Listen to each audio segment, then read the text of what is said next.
안녕하세요. 비비엔이에요. 오늘은 학업계획서와 포트폴리오를 동시에 준비해야 하는 이유에 대해서 말씀드릴게요. 시작 전에 구독과 좋아요 부탁드려요. 일단 그 이유에 대해서 말씀드리기 전에 제 실패담에 대해서 말씀을 드려야 될 것 같아요. 저는 건축대학원 입시 때는 컴택 아니면 포트폴리오가 전부라는 그런 소리를 많이 들었었기 때문에 사실 학업계획서에 대해서는 크게 신경을 쓰지 않았어요.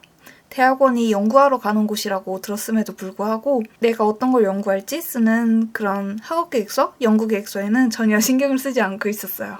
저는 그게 딱히 중요한 거라고는 생각을 하지 않았고 그냥 포트폴리오만 완벽하게 하면은 입학할 수 있겠지 이런 생각을 막연하게 했던 것 같아요. 그래서 미래의 나에게 맡긴다 이런 마음으로 아무 생각도 하지 않았어요. 그런데 먼 훗날 미래에 제가 해결할 거라고 생각했던 학업계획서는 저도 모르는 사이에 제 발목을 잡고 있더라고요. 왜냐하면 사실은 포트폴리오와 학업계획서가 연결되는 것이었기 때문이었어요. 포트폴리오를 만들려면 뭔가 주제를 정해야 하고 그 주제를 풀어나가는 자신만의 방식이 있었어야 되는데 애초에 저는 그런 거 자체가 없었어요. 그래서 남들이 다 하는 호텔, 갤러리, 도서관 이런 대중적인 주제를 가지고 시작을 했던 것 같아요. 애초에 주제를 잘 정하면 주제 자체가 컨셉이 되는 그런 경우가 있는데 저는 너무 대중적인 그런 주제를 하다 보니까 특별한 뭔가 컨셉을 찾으려고 계속 노력을 했었어야 했어요. 그렇게 설계를 진행하는데 그러다 보니까 제가 어떤 곳에 초점을 두고 설계를 해야 할지 전혀 모르겠더라고요. 그러다 보니까 설계하는 컨셉은 점점 더 난해해지고 평면을 봐도 이게 뭔가 특색이 있어 보인다는 그런 말이 나오지 않았어요. 그래서 제가 제 작품을 볼 때도 이건 어딜 봐도 컨셉이 살아있다거나 특색이 있다 이런 말이 전혀 나오지가 않더라고요. 그냥 정말 이거 어디서 많이 본 것 같긴 한데 이런 말밖에 안 나왔어요. 그래서 결국에 어떻게 됐냐면 저는 1월부터 4월까지 설계 진행하던 걸 한 번에 다 갈아엎습니다. 그리고 5월부터 개인적으로 내가 어떤 공부를 하고 싶은지, 어떤 걸 연구하고 싶은지, 내가 관심 있는 분야는 어떤 건지, 나는 어떤 건물을 만들고 싶은지 그런 거를 개인적으로 찾아다니기 시작했어요. 그래서 도서관에 가서 건축 관련 서적들도 많이 보고 인터넷으로 다양한 건축물들도 많이 검색을 해서 제가 좋아할 만한 요소들을 모으기 시작합니다. 또 건축 논문들도 뒤적거리면서 뭐 신기한 주제가 없나? 이러고서 찾아보기도 많이 했어요. 사실 그때까지만 해도 학업 계획서가 뭔지도 사실 잘 몰랐었어요. 그냥 연구 주제 정하기 정도로만 알고 있었습니다. 그냥 적당히 형식에 맞춰서 갖춰서 내야 되는 거? 이 정도밖에 생각을 안 했어요.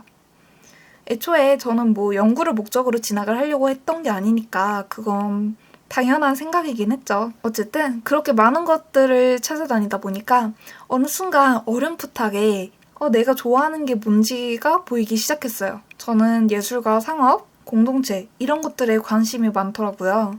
그래서 그런 것들을 중심으로 설계 컨셉을 명확하게 잡아나가기 시작했어요.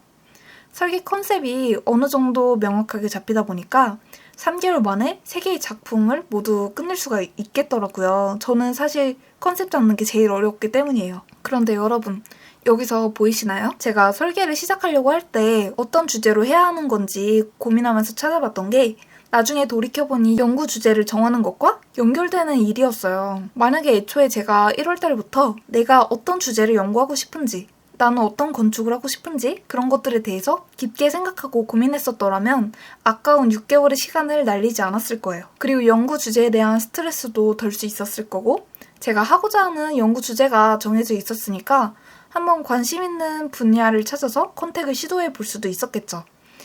저는 이걸 여태 몰라서 6개월도 날리고 스트레스는 스트레스대로 받고 컨택할 엄두도 못 내면서 아까운 기회비용을 모두 날린 거였어요.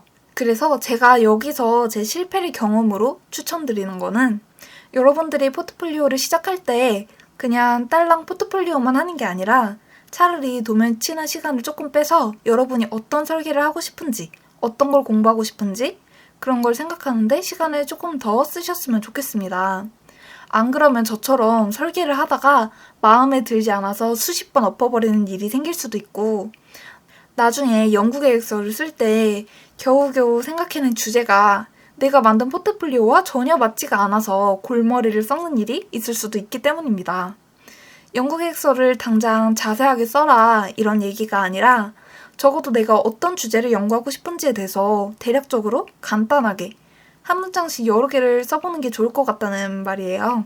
그 연구 주제는 아주 다양한 게 될 수도 있는데 그냥 쉽게 여러분들은 이렇게 한번 적어보셨으면 좋겠어요. 이건 제가 연구 주제를 정할 때 어떻게 해야 되나 라고 고민할 때 썼던 방법인데 논문들을 보니까 다들 공통적으로 땡땡땡에 대한 특성에 대한 연구, 땡땡 개념에 대한 연구, 땡땡을 이용한 땡땡에 대한 연구라던가 그냥 이런 식으로 이 땡땡땡 안에 여러분들이 하고 싶은 여러 가지 연구 주제들을 한번 넣어보면서 써보면 되는데 이 틀이 있으니까 이 틀 안에만 뭔가 단어를 집어 넣어보면 뭔가 다 있어 보이는 거예요. 이렇게 하다 보면 진짜 내가 뭔가 대단한 연구를 하는 것처럼 보이더라고요. 그래서 저는 연구 주제를 딱 처음에 쓰기로 했었을 때 이 방법으로 도움을 많이 받았습니다.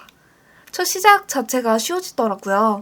시작이 반이라는 말도 있잖아요. 그래서 저 처음에는 정말 이 문장 안에 말도 안 되는 단어들 그냥 보편적인 거를 많이 쓰다가 다양한 책이나 다양한 프로젝트들을 접하면서 이게 정말 나와 맞나? 이런 생각을 하면서 조금씩 고쳐나갔던 것 같아요. 그래서 이렇게 주제를 하나 먼저 정하고 시작을 하면 포트폴리오를 만드실 때 이걸 포트폴리오에 적용을 하면서 설계를 하실 수도 있고 그리고 나중에 면접 보시는 교수님들 앞에서 포트폴리오를 설명할 때 이런 식으로 응용을 하실 수도 있을 것 같아요. 예를 들어서 나는 이러한 연구를 하고 싶었기 때문에 이러이러한 것들에 대해서 미리 조사를 해보면서 그 개념을 이 작품에 적용시켜 보았다.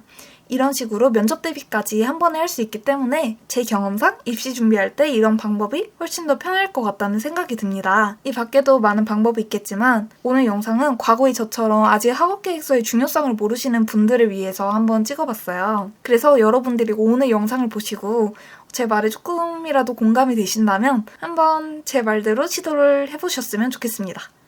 오늘은 학업계획서와 포트폴리오를 동시에 준비해야 하는 이유에 대해서 제 경험을 바탕으로 짧게 말씀을 드려봤는데요. 도움이 되셨다면 좋아요와 다음 영상도 기대된다 하시면 구독 눌러주세요. 그럼 다음 영상에서는 내가 컨택을 하지 않았던 이유라는 영상으로 돌아오겠습니다. 안녕!